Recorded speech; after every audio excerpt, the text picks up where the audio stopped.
संतप्त मानस शांत हूँ, जिनके गुणों के गान में वे वर्धमान महान जिन विचरे हमारे ध्यान में। दक्ष लक्षण महापर्व का अवसर चल रहा है और आज उत्तम तप धर्म का दिन है।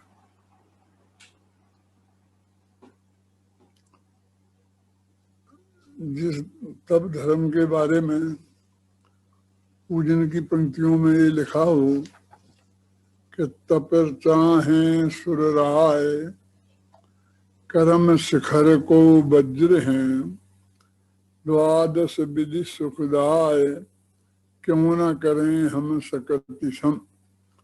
उत्तम तप सब माही बखाना, कर्म शैल को वज्र समाना।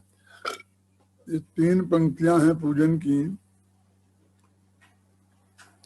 3 पंक्तियों में 2 बार ये कहा है कि जो उत्तम जो तप है वो कर्म रूपी पर्वत के लिए वज्र के समान है। पर्वत किसी दूसरों से आसानी से भेदा नहीं जाता है, लेकिन इंद्र का वज्र होता है जो हथियार बहुत मजबूत हथियार होता है, जिससे सब चीजें भेद दी जाती हैं, तोड़ दी जाती हैं, नष्ट कर दी जाती हैं। तो ऐसा कर्म रूपी पर्वत के लिए वज्र के समान है, माने कर्मों का नाश करने वाला है। ऐसा तप है। तप के जो ऐसे गीत गाए हैं वो तप कैसा होगा, हम गहराई से विचार करें कि तप का वास्तविक अर्थ क्या है। जिसे वज्र के समान कहा गया है कि अब वो तप कैसा, आप नहीं जानते, अनशन आदि सब तप ही तो है। अनशन है, एकासन है, ये सब तप है। वो तप जो कर्म के रूपी पर्वत के लिए वज्र के समान है, वो बस एक टाइम के भोजन छोड़ना रूप होगा कि दिन भर भोजन नहीं किया, ऐसा होगा। कैसा होना चाहिए वो तप का वास्तविक स्वरूप क्या होना चाहिए, इस पर हमें एक गंभीरता से विचार करने की जरूरत है। वास्तव में तो ये 10 ही धर्म चारित्र गुण की पर्यायें हैं, क्योंकि मुनि धर्म के स्वरूप में आती हैं। फिर भी तप और संयम ये 2 धर्म तो डायरेक्ट चारित्र से संबंधित हैं। मुनिराजों के लिए जो अनिवार्य है वो संयम है, और जो ऑप्शनल है वो तप है। तो संयम में जो वर्णन आता है वो तो मुनिराज को होना ही चाहिए, नहीं होगा तो वे मुनिराज नहीं होंगे। समझ में ना, माने 3 गुप्तियां, 5 समितियां, 5 पंच महाव्रत, ये जो बाही में बताए हैं ये, और आत्मा का अनुभव, 3 कसाय के अभाव रूप परिणामों की निर्मलता, ये तो संयम है, उसमें होना ही चाहिए। लेकिन तप करें और ना करें, अनशन करें और ना करें, समझे ना। माने ये बाकी जो तप हैं 12 हैं वो 24 घंटा प्रति समय नहीं होंगे।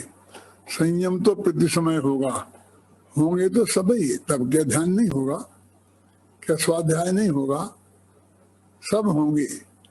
लेकिन ऐसा नहीं कि अभी तो ध्यान तो कर ही नहीं रहे, अभी ध्यान नहीं कर रहे तो तपस्वी नहीं है, अभी स्वाध्याय नहीं कर रहे तो तपस्वी नहीं है, अभी तो आहार का त्याग नहीं कर रहे तो आहार कर रहे, तो आहार करते वक्त वे मुनिराज तपस्वी हैं कि नहीं है?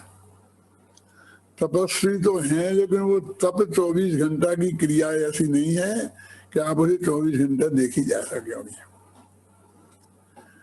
तो जो अपने शास्त्रों में उसमें कहा द्वादश विधि सुखदाय लगा, तप चाहे सुरराय, देवता लोग चाहते हैं और कर्म शिखर के लिए जो वज्र के समान है, और वो 12 प्रकार का है।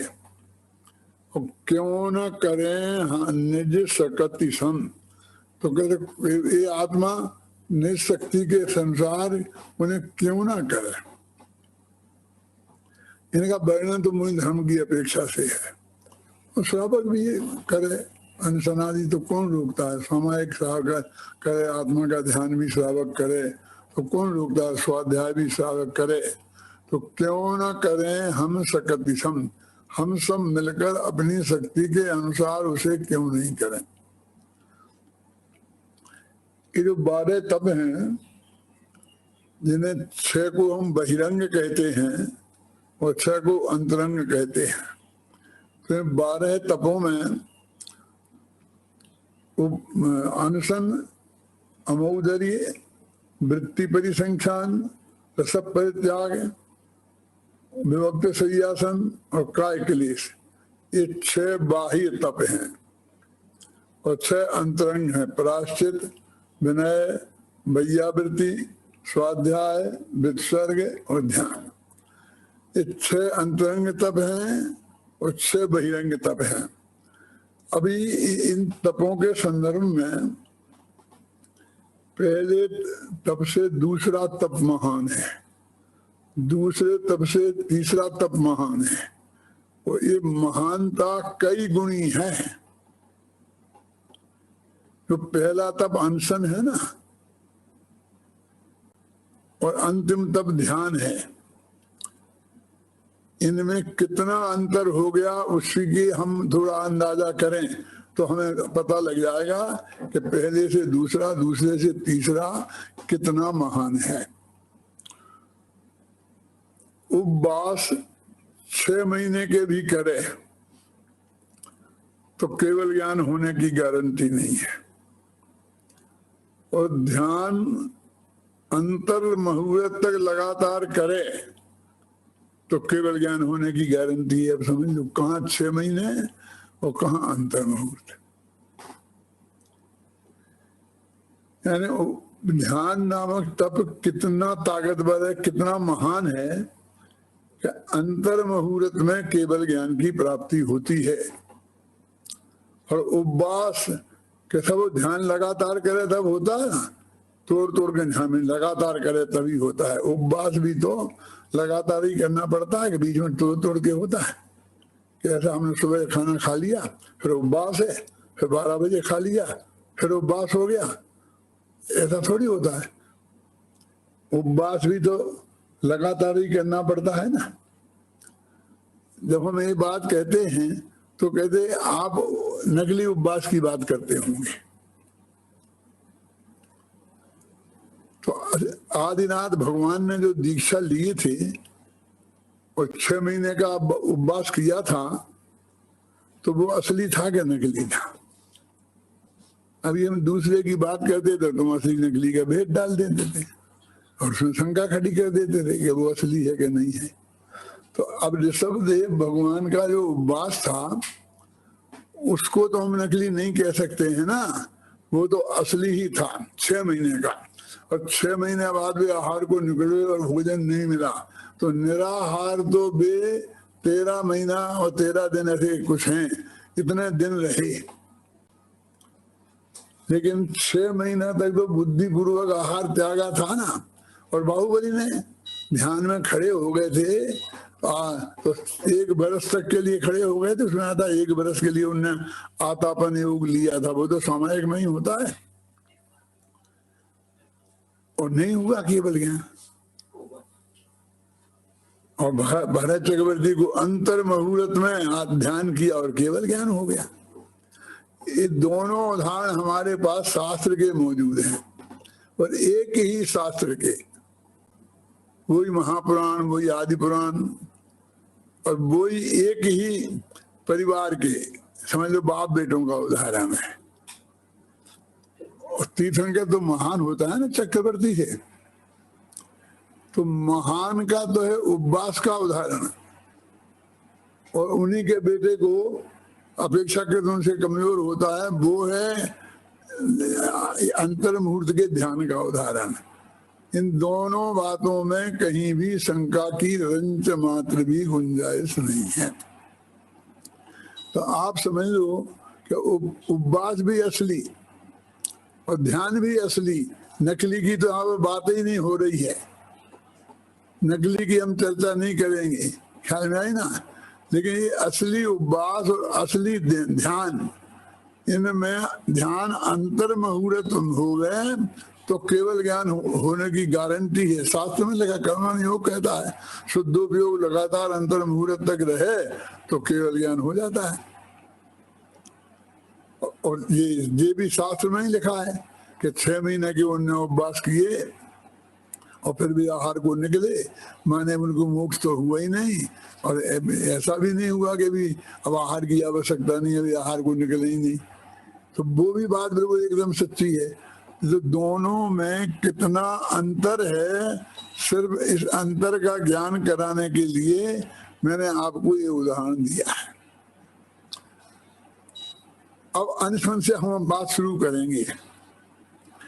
पंडित टोडरमल जी ने मोक्ष मार्ग प्रकाशक में एक छंद उद्धृत किया है कि कषाय विषयाहारो त्यागो यत्र विधीयते विज्ञेयं स उपवासा शेषम लंघन कम विदु। कि कषाय 5 इंद्रियों के विषय और आहार, इन तीनों के भूमिका अनुसार त्याग को उपवास कहते हैं, और यदि ये तीनों नहीं हो, अकेला भोजन छोड़ दिया गया हो तो वो लंघन है। अकेला भोजन तो कहाँ लिखा उसमें, कसाय विषय हारो कहते हैं, शेषम लंघन तो भोजन के त्याग को ही कहते हैं ना, वो सामने दिखाई देता है। और उसने कसाय के, जिस आदमी शांत बैठा है तो हमें ऐसा दिख सकता है इसने कसाएं छोड़ दी, लेकिन उसके भी कसाएं हों तो हम ये तो नहीं कह सकते हैं कि उसकी है ही नहीं। इसे सबसे बड़ा प्रमूल है, केवल ज्ञान नहीं हुआ तो नहीं है, क्योंकि वीतराग हो जाने के बाद तो एक समय में ही केवल ज्ञान हो जाता है। तो है ना, तो वो कहते हैं कि जो उनकी भूमिका के अनुसार 6वें 7वें गुणस्थान में अंतर मुहूर्त तक आत्मा का शुद्धोपयोग होने पर जिस तरह से कसाओं का त्याग होना चाहिए, उसमें उतना ही कसाओं का त्याग नहीं है ना। 5 इंद्रियों के विषयों का त्याग नहीं है। तो ये तो असली आहार है। अभी अपन असली उपवास की बात कर रहे हैं, जिसमें ये तीनों हैं गीतागर, कौन, कसाय, इंद्रियों के विषय और आहार। तो वो असली उपवास भी हुए तो भी 6 महीना तक केवल ज्ञान हो जाएगा, ऐसी कोई गारंटी नहीं है। वो अंतर मुहूर्त तक लगातार आत्मा में उपयोग रहना चाहिए, मनुष्य शुद्धोपयोग होना चाहिए।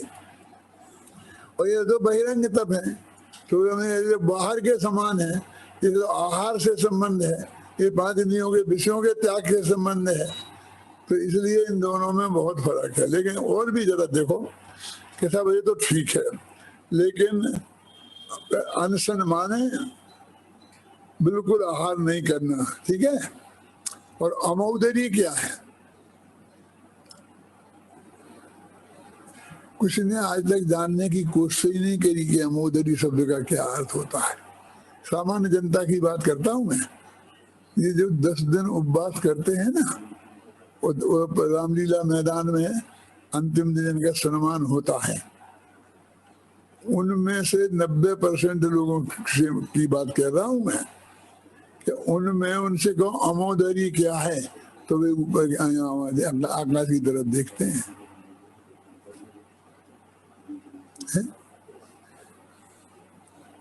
तो अमोदरी माने ऊनोदर।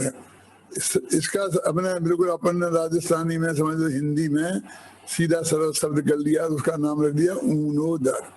ऊनोदर माने उदर माने पेट और ऊन माने कम, पूरा नहीं भरा, अध पेट।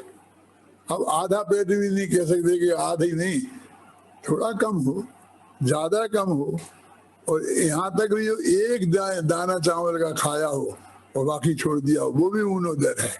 ऊनोदर माने भरपेट नहीं, बस उससे कम और खाया है, बिना खाए भी नहीं रहे, उसका नाम है ऊनोदर, अमोदरी है। इसको हम अपनी लोक की भाषा में रोजाना एक आसन बोलते हैं। एक आसन कहो तो सबकी समझ में आ जाएगा। तो एक आसन बड़ा तप है कि उपवास बोलो, सभी सबसे पूछ के आओ। एक तरफ से उपवास करने वाले थे 90% से पूछ के आओ, और ऐसा नहीं कि क्या करें, कहीं है ही नहीं, किसी ने बताया नहीं। ये मैं 40-50 साल से बता रहा हूँ, और ये मेरी किताबें 1.25 लाख 1.5 लाख पहुंच गई हैं, और इसमें लिखा है। अब नहीं देखे तो उसका तो फिर कोई उपाय नहीं है ना। तो कहते हैं कि ऊनोदर बड़ा तप है, यानी दिन में एक बार खाना बड़ा तप, और बिल्कुल नहीं खाना छोटा तप। कैसे समझ में आए किसी के? फिर तीसरा क्या है? अनशन, अमोदरी और वृत्ति परिसंख्यान। ये वृत्ति परिसंख्यान क्या है?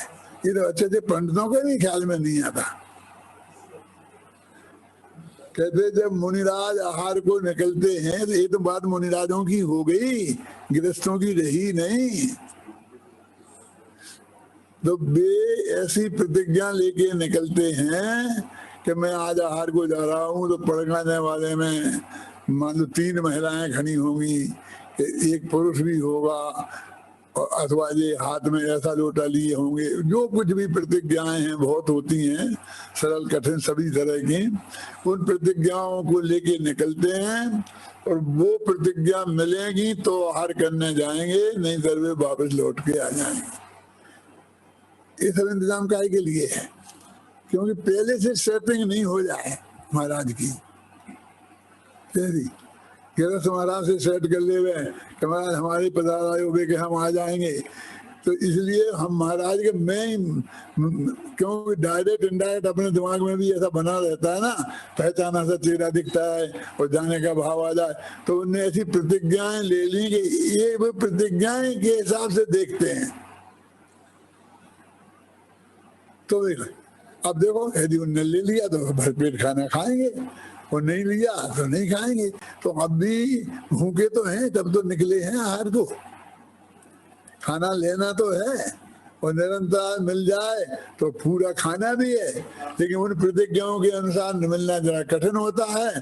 तो नहीं मिले तो परिणामों में अशांति नहीं करना, और शांत भाव से वापस आ जाना, और अपने ज्ञान ध्यान के काम में लग जाना।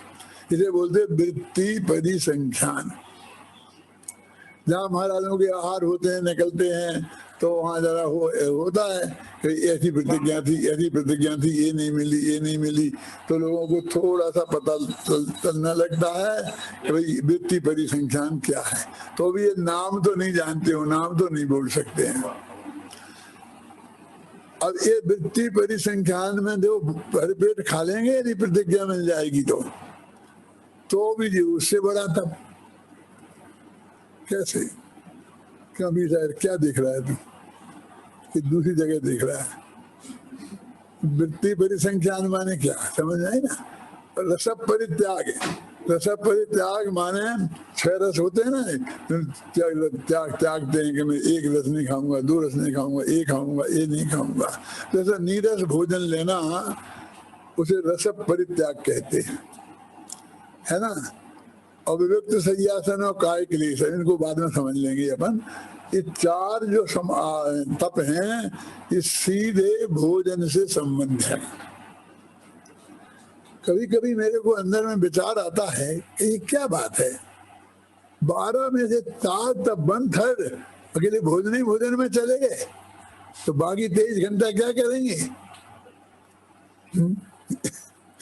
क्योंकि भोजन के समय में बहुत गड़बड़ी होने की संभावना है, इसलिए बहुत अधिक कसावट करी है उन्होंने। अब एक से आगे आगे वाले बड़े क्यों? क्योंकि वास्तव में तप की परिभाषा क्या है? इच्छा निरोध तपा। पेट के निरोध का नाम तप नहीं है, इच्छा के निरोध का नाम है तप है। 4 प्रकार में जो 4 तप आहार में आ गए, तो आहार करने जाएंगे तो ये 4 तप होंगे ना। अब गए ही नहीं तो एक आंसर नहीं हो जाएगा अकेले पूरा। वृत्ति परिसंख्यान तो जब होगी जब वे आहार को निकलेंगे, रस परित्याग तो तब होगा जब वे आहार को निकलेंगे। है? तो जब वे आहार को निकलेंगे तब तो कहते 4 जगह कसा बांधा उन महाराज को। इच्छा का निरोध वास्तविक तप है, पेट का निरोध नहीं। पेट तो भरना है, जब निकले हैं तो पेट तो भरना है, नहीं जिंदा कैसे रहेंगे? जिंदा रहना अनिवार्य है। समाधि मरण के बारे में मैंने पढ़ा था, लिखा भी था कि जिस तरह जीने की इच्छा अतिचार है उसका समाधि मरण का, ऐसा मरने की इच्छा भी अतिचार है। हम मर जाएंगे मर जाएंगे, हर बात है मरने के लिए तैयार रहना ये मुनि धर्म नहीं है। मरने के लिए तैयार रहने का अर्थ समझते हो क्या है? क्योंकि मर के जाओगे तो सीधे मोक्ष तो अभी जाने वाले नहीं हो। तो चारों गति में किसी भी गति में जाना, मैं नहीं कहता हूँ कि तुम नरक में जाओगे, तुम तो स्वर्ग में जाओगे।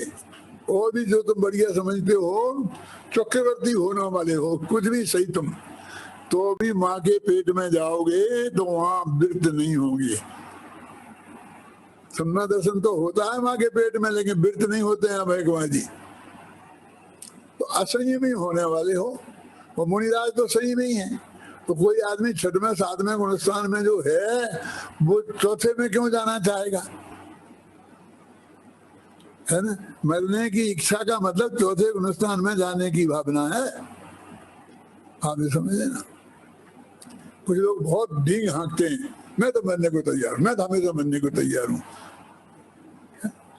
तुम मरने को तैयार है माने सारे वृत्त छोड़ने को तैयार है, तो ये संयम इष्ट नहीं है। ऐसा लिखा मैंने समाधि में पढ़ा है कि मरने की इच्छा में ये सबसे बड़ा दोष है। और जीवन के लिए ऐसा लिखा है कि जीने के लिए तो यत्न करना नो, लेकिन मरने के लिए यत्न नहीं करना। हम तो दोनों को बराबर रखना, संभाव रखना, चाहे लाखों वर्षों तक जीऊं, आज ही मृत्यु आ जाए। तो इसी का ये अर्थ है। क्योंकि जीने की इच्छा नहीं रखोगे, जीने के लिए प्रयत्न नहीं करोगे तो आहार नहीं करोगे। तो आहार को निकलना मुनिराजों को नहीं, तो वो तो जीने की इच्छा का तो है ही।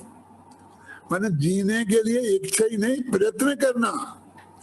वो तो ये है कि जब जीना तो है ही नहीं और मर ही रहे और जबरदस्ती बचे रहे, उसका निषेध है?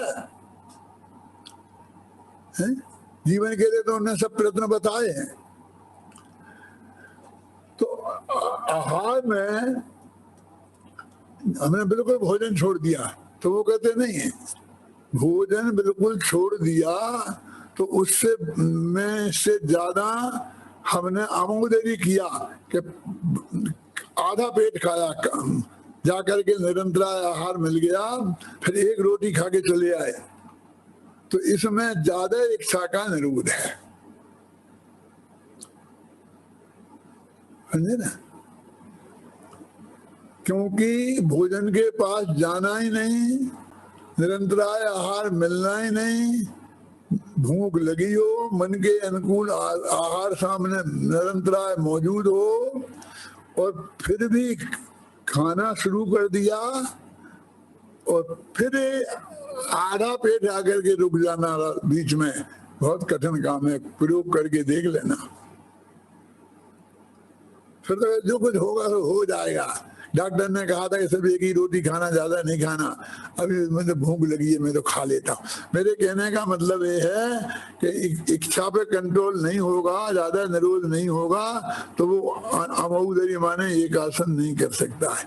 अब लोग एक आसन के अर्थ सही नहीं समझते हैं, तो क्या समझते हैं? एक आसन, ऐसा नहीं है एक आसन, एक असन है। असन माने भोजन और एक, इन दोनों की संधि करो तो दीर्घ संधि होगी ना, तो एक आसन बन जाता है। लेकिन इसी दीर्घ संधि में से एक आसन भी निकल सकता है।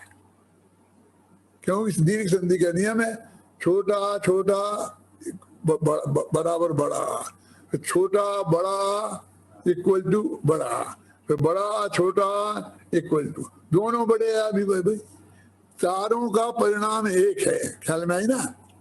तो इनने निकाला एक आसन, बस एक आसन से खाना। और इसका इतना वो देखा है मैंने दुरुपयोग, तुम्हारे बम्बई की बात है, नाम नहीं बताऊंगा, घबराना नहीं। एक आदमी 6 घंटे तक बैठा रहता था, आसन एक जगह बैठा, फिर खा रहे हैं, फिर आराम गप्पे लगा रहे हैं, फिर ये कर रहे हैं, फिर खा लिया थोड़ा, फिर खा लिया, फिर खा लिया, फिर खा लिया। मुझे भोजन पे बुलाया था, मैं तो खा के निपट गया, और वो बैठे बैठे बैठे बैठे उठे ही नहीं।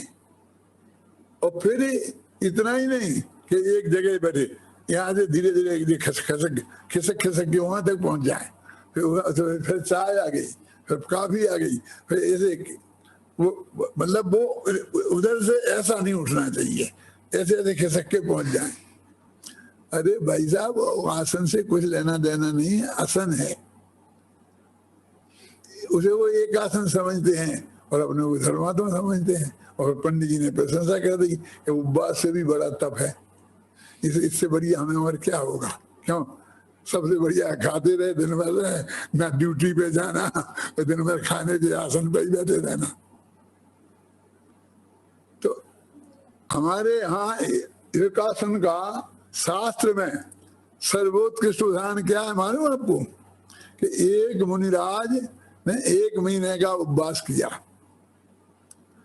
1 महीने बाद आहार को आए और निरंतराय आहार मिला, तो एक चावल का दाना, एक दाना कोर नहीं, खाया, पानी पिया और वापस चले गए, और फिर महीना भर का उपवास।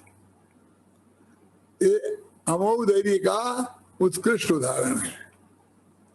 लोग कहते क्या कह, ऐसी तो कहने से मैं क्या मुंह रखता करी, क्या कह? अरे भाई, जब 2 ही महीने का उपवास करना था तो एक दाना खा के बीच में व्यर्थ में ही उपवास तोड़ा, क्यों? 2 महीने का रिकॉर्ड बन जाता। ये अज्ञानी रिकॉर्ड बनाने के चक्कर में रहता है। तो फिर महाराज ने क्यों ऐसा किया? उन्हें तो रिकॉर्ड नहीं बनाना था, अगर रिकॉर्ड बनना जाए इसलिए किया, समझ लो उनने। क्यों किया? इसलिए किया कि हम आदमी भोजन के पास नहीं जाए और अपने काम में लगे रहे, तो लोग 2 दिन तक नहीं खाते हैं तो अभी चलता है, काम में लगे रहते हैं, धंधे में, पानी में, पढ़ाई में, लिखाई में। तो मुनिराज आत्मा में ध्यान में लगे रहे, वो नहीं खाएं तो कोई ज्यादा फर्क नहीं पड़ता। लेकिन भोजन के पास चाहें, पहुंच जाए, मिल जाए, थाली में आ जाए, चख लें, और खूब जोर की भूख लगी हो, और फिर भोजन को छोड़ देना, ये असली कसौटी है। इच्छा का निरोध उसमें ज्यादा है। उनने ये देखा कि महीने भर से मैंने भोजन नहीं किया, तो धीरे धीरे भूख ही मर गई। हो जाता है ना ऐसा, भूख मर जाती है, 24 घंटा की तकलीफ थोड़ी होती रहती है। अभी मैं देखूं तो कि मेरी इच्छा का कुछ निरोध हुआ है कि नहीं हुआ, तो कैसे पता चले? तो भोजन के पास जाऊं, लूं, बिल्कुल निरंतर मिल जाए, और फिर मैं रोकूं तो मुझे मालूम पड़े कि मेरी इच्छा पे मेरा कितना कंट्रोल है। अपने इच्छा के निरोध की वो परीक्षा करने गए थे भाई साहब, और लौट के शांति से आ गए, वो महीना भर का फिर उपवास किया तो उन्हें समझ लिया कि हाँ भी मैं हूं। तो ये एकास अनशन से बड़ा उपवास है, वो एकासन है। अब एकासन से बड़ा क्या है? वृत्ति परिसंख्यान, कि ज्यादा खाना खाना है, पूरा खा सकते हैं सब तरीके से, बस हमारी प्रतिज्ञा मिल जाने चाहिए। और प्रतिज्ञा लेना तुम्हारे हाथ में है, तुम यही लो। एक महिला मेरी कलश लेकर के बस पड़गाने के लिए खड़ी हो तो मैं आहार के लिए जाऊंगा, तो आसानी से मिल जाएगा। तुम्हारे लिए प्रतिज्ञा के लिए कोई ये शर्त थोड़ी है कि तुम एड़ी टेढ़ी ही लो। सहज भी ले सकते हो कि नहीं ले सकते हो, सहज भी ली जा सकती है कि नहीं, लेकिन वो बड़ा था। क्यों? क्योंकि वो उसके ऊपर निर्भर हो गया। वो अधिक इच्छा निरोध के बिना संभव नहीं है। वो ये रस परित्याग क्या है भैया? एक तुम 6 ही रस मत छोड़ो। अब आजकल तो 6 रस छोड़ करके और लोग वीर बनते हैं। आचार्य कहते हैं शरीर को सबकी जरूरत है। शरीर में नमक भी चाहिए, मीठा भी चाहिए। यदि मीठा नहीं खाओगे तो ग्लूकोज कम हो जाएगा, नमक नहीं खाओगे तो वो क्या कम हो जाता है, बोलते हैं उसे हीमोग्लोबिन कम हो जाता है, यही चीजें। तो ये सब चाहिए। तो वो कहते हैं कि 6 दिन में तुम रोजाना एक चीज छोड़ो, तो 5 दिन वो चीज खाओगे, 5 दिन नमक खाओगे और 1 दिन नहीं खाओगे तो नमक की कमी नहीं पड़ेगी शरीर में। 5 दिन घी खाओगे और 1 दिन नहीं खाओगे तो कि घी की कमी नहीं पड़ेगी।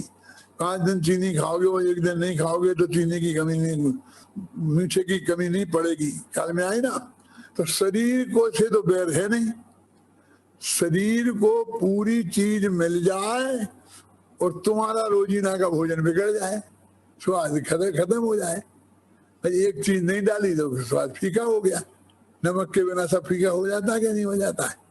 और यदि बिल्कुल नमक छोड़ दो तो फिर बाद में बिना नमक के अच्छा लगने लगता है, और नमक खाओ तो फिर बुरा लगता है। एक दफा मैंने छोड़ दिया था,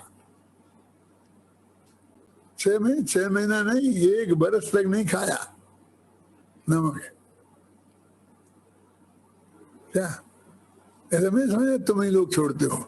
मूर्खता का ठेका कोई एक का थोड़ी है, हैं?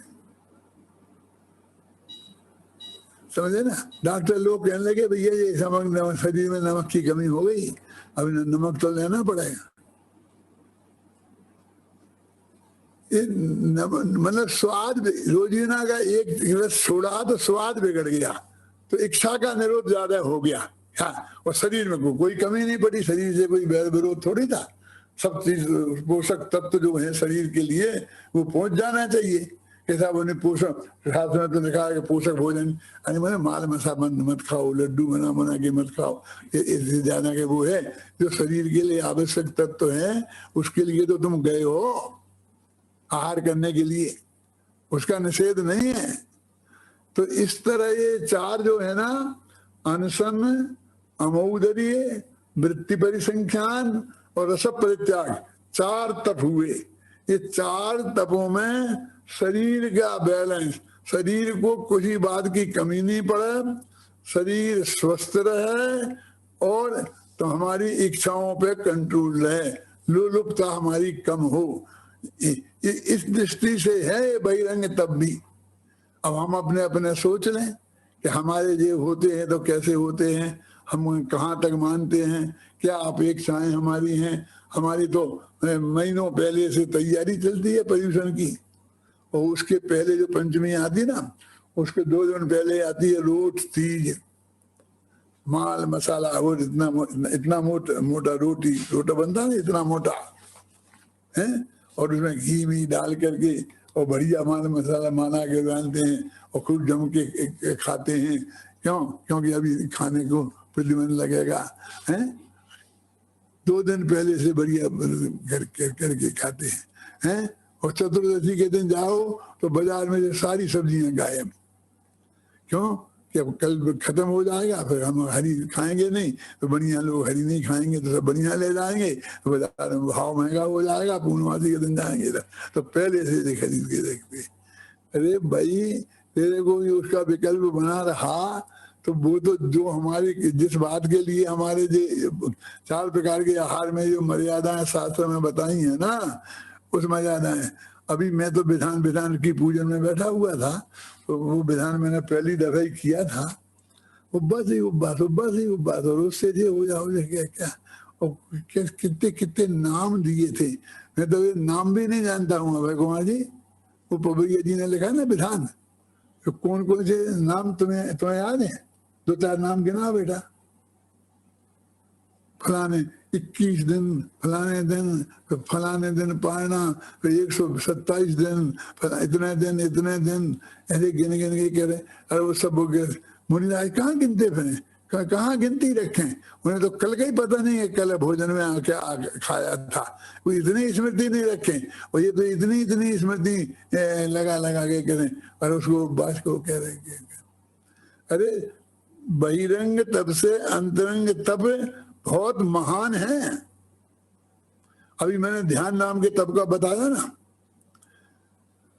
कि अंतर्मुहूर्त में केवल ज्ञान की प्राप्ति होती है। एक ये तप है, ये बहिरंग तप तो हो गए। अब अंतरंग तपों में प्रायश्चित, विनय, वैयावृत्ति, क्या है, स्वाध्याय, विसर्ग और ध्यान। तो ये विनय नाम का तप है। जिस दिन विनय तप का आएगा, पंडित लोग व्याख्यान दे रहे होंगे। आज विनय तो रही ही नहीं है। यूनिवर्सिटियों में उद्दंड था, न माँ बाप की विनय, न अध्यापक की विनय, कोई किसी की विनय करना तो जानता ही नहीं है।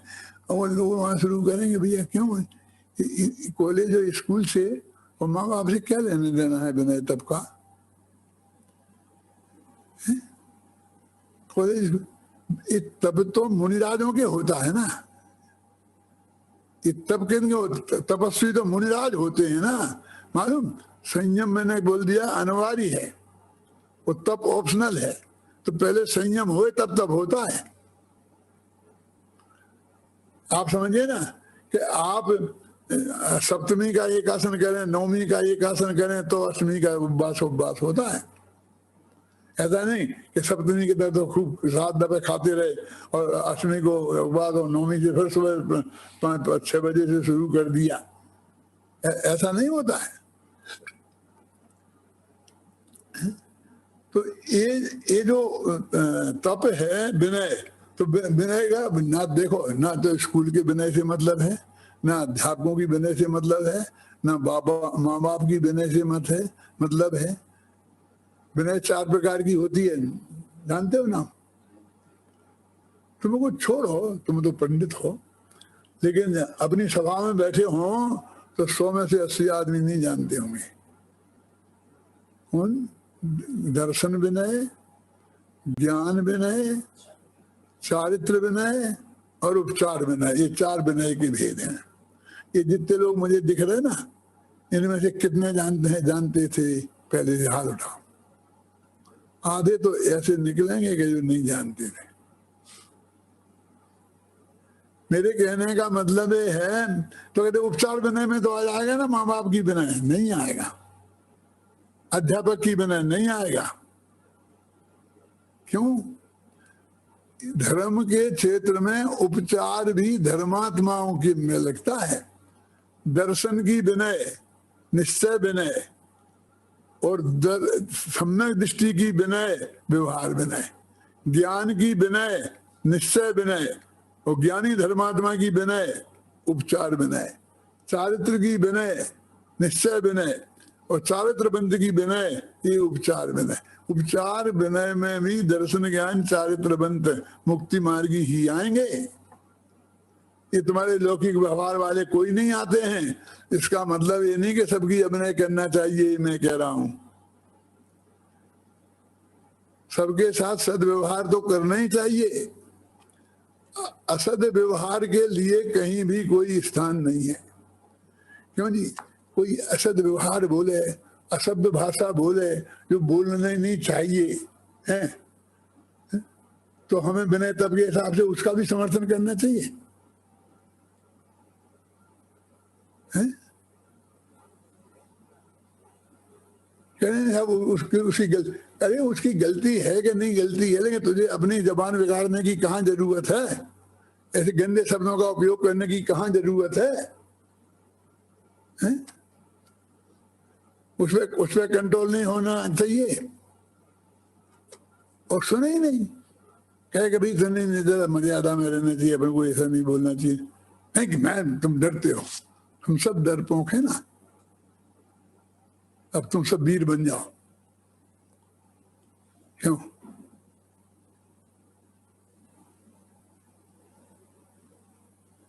झगड़ने का नाम वीरता है, शांत रहने का नाम, सभ्यता से रहने का नाम कायरता है। किस बात का समर्थन करना है बताओ तो, कि इस बात का समर्थन करना है?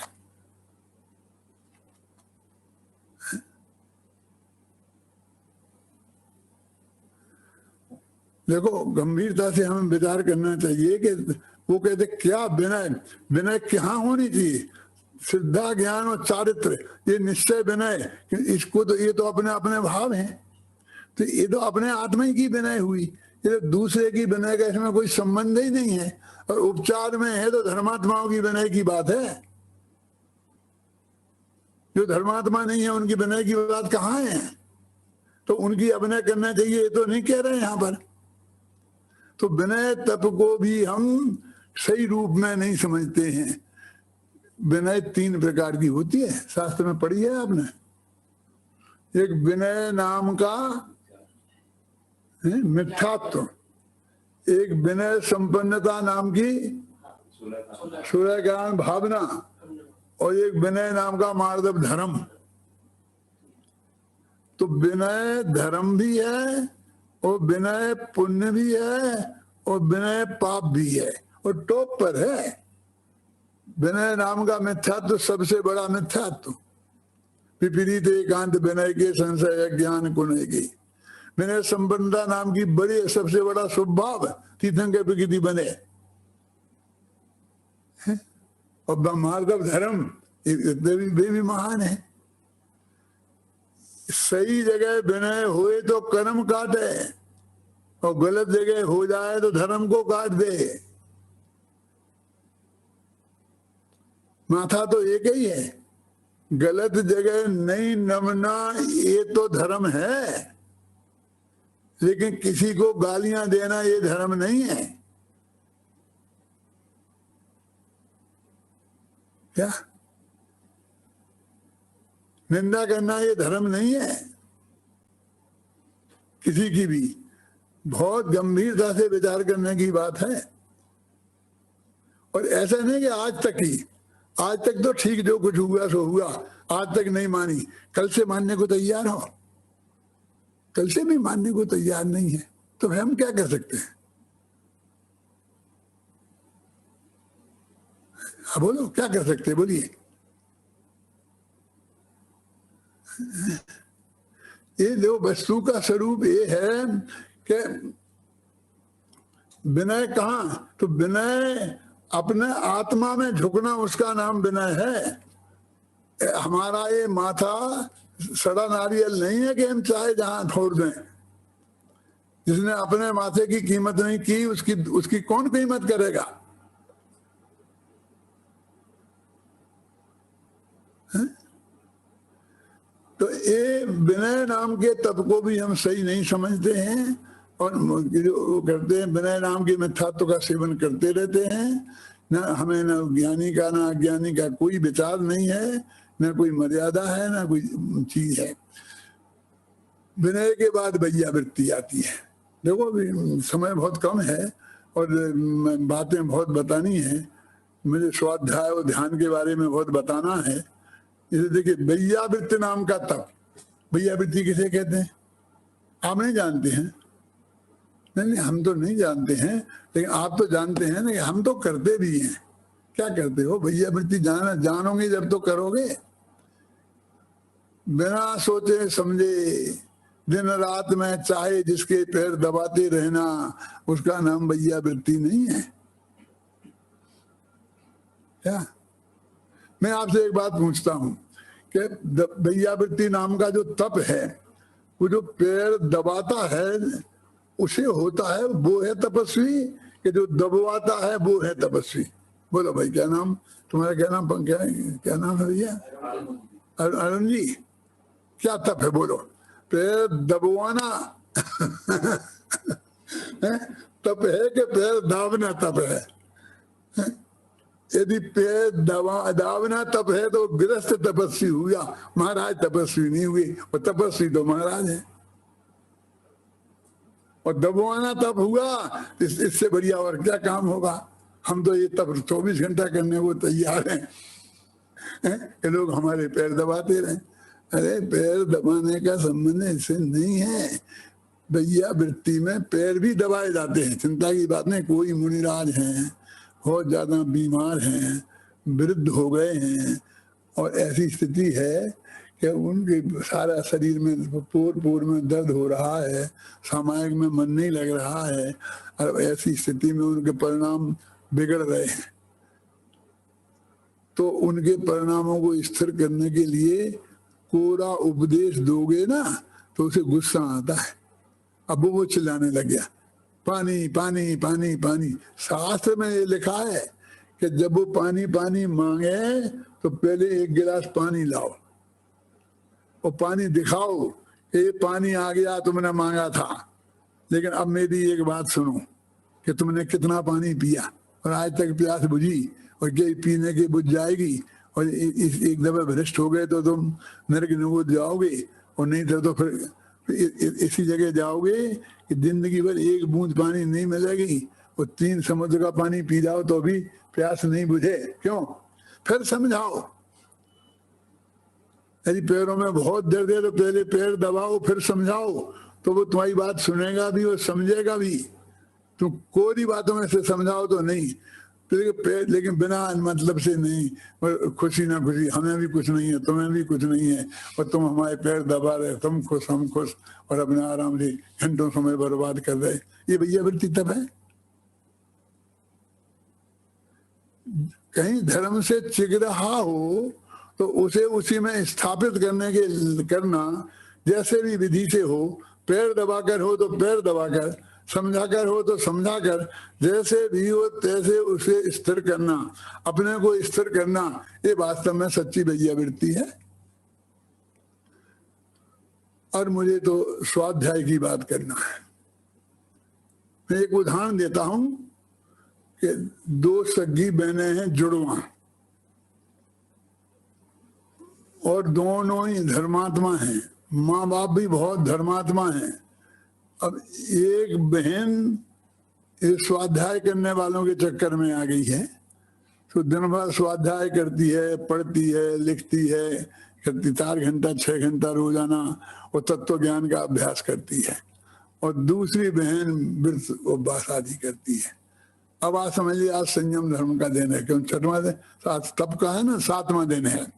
7 उपवास हो गए उसके, पहले दिन से उपवास एक बहन की, और दूसरी बहन दिन में 2 टाइम शांति से खाती है, और स्वाध्याय दिन भर करती है, 3 दफे प्रवचन में जाती है, फिर खुद पढ़ती है, ये सब करती है। अब तीनों जनी घर में बैठी हैं, दोनों लड़कियां और उन दोनों की माँ। शादी नहीं हुई लड़कियों की अभी।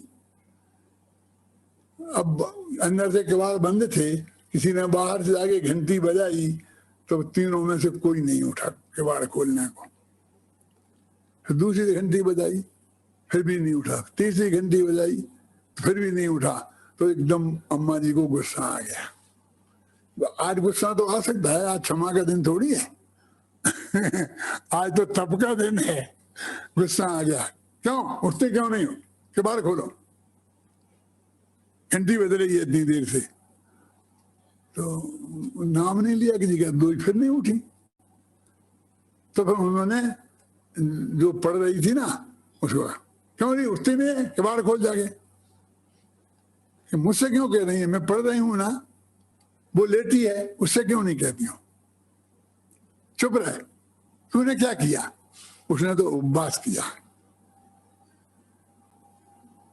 चुपचाप उठती है कि नहीं, नहीं तो मेरे से बुरा कोई नहीं होगा। अम्मा जी तुमसे बुरा वैसे भी कौन है?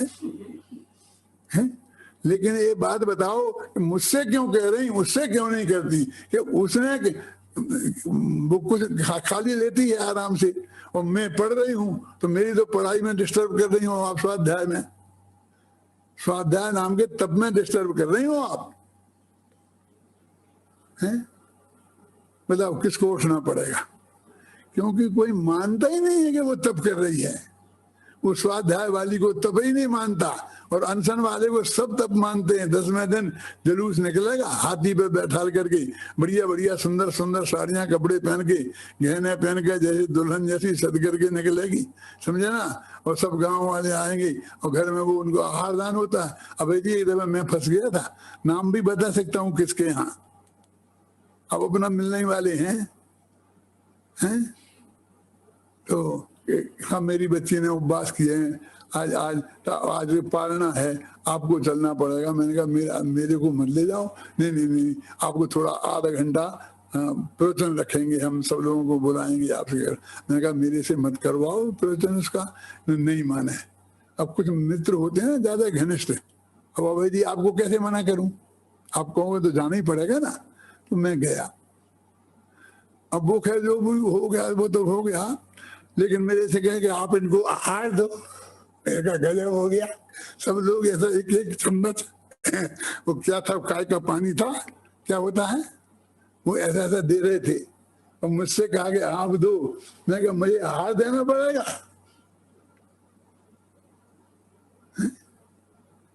अरे भाई ऐसी फिर वही परिणति, कॉलेज की परिणति, वही अमेरिका में शादी हो गई। अब वो लड़की अमेरिका में सब भूल भाल गई, सब क्या है कुछ नहीं। अब वो तपस्वी हो गई थी, अब उनके हमने आहार दे रहे हैं, हम क्या करें? माता बोलने में क्या है, वो बात का स्वरूप तुम्हारे क्या हो रहा है, उसका तो ऐसा जलूस निकलने वाला है। और ये स्वाध्याय करने वाले को कोई पूछने वाला नहीं है। तप कौन सा बड़ा है बोलो? स्वाध्याय, अरे भाई जाने दो जलूस मलूस, लेकिन उसको तप कर रही है वो, यही कोई मानने को तैयार नहीं है। और उपवास वाले को तब मानने वाले को तैयार है। क्यों मानोगे महावीर? नहीं मानोगे? अरे मैं ही नहीं मानूंगा। ये कभी कभी वो अपने को ही नहीं मानता है। मैं स्वाध्याय करने वाला हूं ऐसा नहीं मानता हूं कि मैं तप कर रहा हूं। स्वाध्याय के 5 भेद है मालूम? वांछना, प्रेक्षणा, अनुप्रेक्षा, आमनाय और धर्मोपदेश। एक तो स्वाध्याय 10वां तप, तो बहुत बड़ा तप है ना, स्वाध्यायम परमम तपा। और उसमें 5वां सबसे बड़ा तप धर्मोपदेश। मैं धर्मोपदेश दे रहा हूं, आप मुझे तपस्वी मानते हैं? अरे मैं अपने से पूछूं ना कि मैं अपने को तपस्वी मानता हूं कि नहीं मानता हूं। क्या करे हैं? और उपवास वाले को सब तपस्वी मानते हैं। अरे जिस चीज की इज्जत होती है उसको प्रोत्साहन मिलता है। रामलीला मैदान में जाकर के सबके 10-10 दिन के उपवास के होंगे और उनको सम्मान किया जाएगा। तो इस साल 5 आदमी आए हैं 10 दिन के, अगली साल 10 आएंगे, फिर और आएंगे, फिर 8-8 बार के बच्चे छोकरी आएंगी, वे सब ठोक देंगी और 10 दिन तक क्यों वजन भी कम हो जाएगा और उपवास भी हो जाएगा और वहां सम्मान हो जाएगा, लेन लगेगी। लेकिन जो स्वाध्याय करने वाले, उपाध्याय करने वाले के एक का सम्मान होगा। बर्नी जी है ना, बर्नी जी, गणेश प्रसाद जी बर्नी का नाम सुना? उनने सबसे पहले न्याय प्रथमा दी थी परीक्षा। तो जब प्रथमा दे के वो आए जैन समाज में, तो समाज ने उन्हें हाथी पे बैठाल के बनारस में जलूस निकाला था। सारी समाज ने और स्वागत किया था, मालाओं से लाभ दिया था। ये सब देखा सारे देश ने, अखबारों में समाचार गए सारे देश में। लोगों को इतना उत्साह हुआ कि विद्यालय में विद्यार्थी दौड़ दौड़ के जाकर के भर्ती हो के विद्वान बने, न्यायाचार्य बने, बड़े बड़े बने। धीरे धीरे पूछने वाले ही कोई नहीं है। हम भी इसी जोम में गए थे, तो हम भी जाके पड़े हुए, तो हमने न्याय प्रथमा की, फिर देखा चारों तरफ कोई नहीं था। फिर हमने मध्यमा की, फिर देखा चारों तरफ, फिर भी कोई नहीं था। फिर न्याय तीर्थ किया, लेकिन हमने सोचा अब तो हाथी आएगा, हाथी तो क्या, वहां कोई गधा भी दिखाई नहीं दिया। मालूम उसका क्या परिणाम हुआ? उसका ये परिणाम हुआ कि हमने हमारे बाद का कोई न्याय तीर्थ आज तक नहीं देखा, कोई नहीं। इसके बाद न्याय तीर्थ नहीं हुआ। अब तो वो परीक्षा बोर्ड ही खत्म हो गया। मैंने पढ़ाया था इन विद्यार्थियों को, तैयार किया था, बीच तुम थे उनमें, और यार ब्यावर में कहाँ केंद्र था, तो वो केंद्र ही खत्म हो गया। उन्होंने कहा बोर्ड ही खत्म हो गया। वो क्यों? कि उसकी कोई कीमत ही नहीं होगी तो फिर उसे कौन करेगा? बोलिए, हमारी दृष्टि में स्वाध्याय नाम के तप की क्या कीमत है? और आज हुए ना तो हजारों में हो गए ना फिर विद्वान तैयार। जिसकी कीमत होगी उसकी होगी। अब तुम तो उपवास की सम्मान करने जाओ तो हर साल इतने निकलते आएंगे, और हर एक बहुत लोग ऐसे होंगे कि अपना परिश्रम आएगा तो अपना वजन का बैलेंस बना लेंगे, ठीक कर लेंगे, बैलेंस करके। अरे भाई कौन सा बड़ा तप है? अभी ये तो स्वाध्याय देखो, बांचना, वो भी जो करते भी हैं वो उसको सही रूप में कहाँ जानते हैं। ये हम ये शास्त्र पढ़ रहे हैं ना, ऐसा मनीष, ये भी तप है। आपको लगता है कि मैं तप कर रहा हूं? तुम खुद ही तप कर रहे कि नहीं कर रहे? ये बांचना भी तप है। और फिर पृछना, पूछना कि हमारी समझ में ये नहीं आई, ये बात बताओ, ये भी तप है। पूछने वाला तो कोई समझता ही नहीं कि ये तप कर रहा है। लेकिन कैसा होना पूछना? ऐसा नहीं कि वक्ता का गला पकड़ने के लिए, पूरे मेहनत से अपन समझे, जो बांचे और पूरा अर्थ निकाले जितना निकले खुद से। फिर नहीं निकले तो अत्यंत विनय पूर्वक गुरु से पूछे। वो पृछना नाम का तप है, वो निर्दय का कारण है। फिर जब वो जवाब देवे तो फिर अनुप्रेक्षा करे, चिंतन करे, विचार करे, मनन करे, अपने साथियों से साथ में विचार विमर्श करे, तो वो भी तप है। और फिर ये हम रिपीट करते हैं ना, आचार्यों की वाक्यों को पढ़ते हैं ना। गुरुदेव एक दिन पूरा प्रवचन बंद रखकर समय सार का पाठ करते थे। अब वो सबसे ज्यादा महत्वपूर्ण दिन है। मैं अभी भी कहता हूँ कि शुरू में जो हम 5 मिनट पाठ कराते हैं ना भाई जी, तो लोग अभी तो पाठ होगा, अभी पंडित जी प्रवचन करेंगे तब चलेंगे। हमारे में क्या रखा है? वो आचार्यों के वाक्य हैं, वो मूल बात है। उसमें जो माल है वो हम 45-50 मिनट में नहीं बोल पाएंगे, नहीं बता पाएंगे। वो बताएंगे तो उसी का तो बताएंगे। वो आमनाय भी पाठ है और ये धर्मोपदेश भी पाठ है। ये तप है। लेकिन स्वाध्याय नाम के तप को हमने तप ही नहीं माना, और वो ध्यान नाम का तप। और ध्यान की क्लासें लगने गई, जगह जगह ये होने लग गया, वे होने लग गया है। और जो ध्यान 8 कर्मों का नाश करता था ना, 4 घातिया कर्मों का नाश करके केवल ज्ञान प्राप्त कराता था, अब वो आजकल ब्लड प्रेशर ठीक कर रहा है, डायबिटीज ठीक कर रहा है। वो बता, वहां शुरू ही यहाँ से करते हैं, इसे क्या लाभ होगा कि ब्लड प्रेशर ठीक हो जाएगा, डायबिटीज ठीक हो जाएगा, ये कहते हैं। ध्यान क्या है? ध्यान वास्तव में सच्चा तप है। असली ध्यान हो गए तो अंतर मुहूर्त में केवल ज्ञान की प्राप्ति होती है, हमारे शास्त्रों में लिखा है। लेकिन हमें ध्येय का ही पता नहीं किसका ध्यान करना है। बताते हैं, कोई कहता है डंडे की तरफ ध्यान लगाओ, कोई कहता है इस पे लगाओ, कोई कहता है नाक की नोक पे ध्यान लगाओ। नाक की नोक आत्मा नहीं, इससे क्या होगा? तो ये आत्मा के प्रदेश हैं, ये तुम्हारे जैन पंडित बोला, ये आत्मा के प्रदेश हैं। तो मैंने कहा यहाँ नहीं है आत्मा के प्रदेश, यहाँ प्रदेश है। मैंने कहा बेटा, प्रदेश तो 24 घंटे घूमते रहते हैं, यहाँ के यहाँ आ जाते हैं, यहाँ के यहाँ आ जाते हैं, यहाँ के यहाँ आ जाते हैं। तो ध्यान का भी वास्तविक स्वरूप क्या है? सच्चा स्वरूप ध्यान का हम समझें। 1 घंटा पूरा हो गया है और ज्यादा मैं अब बात कर नहीं सकता हूँ। कभी मौका आए तो मैं आपको बताऊं। तुम सब पंडित लोग बड़े बड़े यदि एक दफे मेरे पास आओ और 10-20 दिन रहो तो मैं तुमको सब बताऊं। ऐसा नहीं कि मैं इसका मास्टर हूँ, नहीं, वो चर्चा करके जो भी मैंने मेरे ख्याल में आया है, जो मेरी आया है, मैं सब बातें बताऊंगा, तुम भी सोचना, अपन निकाल के निष्कर्ष निकालेंगे। और अपन जनवाणी के भगत हैं तो क्यों नहीं निकलेंगे। मैं कई लोगों से कहता हूँ कि एक उस स्टैंडर्ड का, उसी भावना से, उसी हिसाब से दुनियादारी की और कोई चक्करबाजी का नहीं, अपन सारी दुनियादारी के चक्करबाजी से बच करके और शांति से आज क्या है आत्मा, क्या उसका ध्यान कैसे होता है। जो अपन बोलते हैं ना, माँ चिट्ठई माँ जमपई माँ चिंतई, कैसे नहीं बोलना, कैसे नहीं सोचना, कैसे नहीं ये करना, कैसे हो ध्यान का कल्पना तो करो ही दफे कैसा होता होगा वो।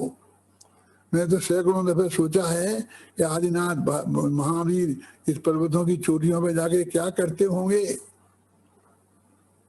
क्या देखा होगा, क्या करते होंगे। और उसको मैंने बहुत अंदर से जाके जानने की कोशिश की है। अब मैं जान गया हूँ, ऐसा कह करके मैं कुछ नई दुकानदारी नहीं खोलना चाहता हूँ, धंधा नहीं शुरू करना चाहता हूँ, लेकिन एक दफे आप सबसे ये कहता हूँ, एक प्रेरणा आप लो और असली ध्यान के स्वरूप को समझो। अभी करने की बात बहुत दूर है। एक दफे सच्ची बात तो ये है कि तुम बड़े पंडित बन गए मेरे विद्यार्थी हो, तुमसे कह सकता हूँ, इसलिए कहता हूँ कि अभी कुछ नहीं है, जीरो है, ऐसा समझ लो। बाकी बड़े बड़े पंडितों से नहीं कह सकता मैं, लेकिन तुम तो मेरे विद्यार्थी हो ना, अभी कह सकता हूँ।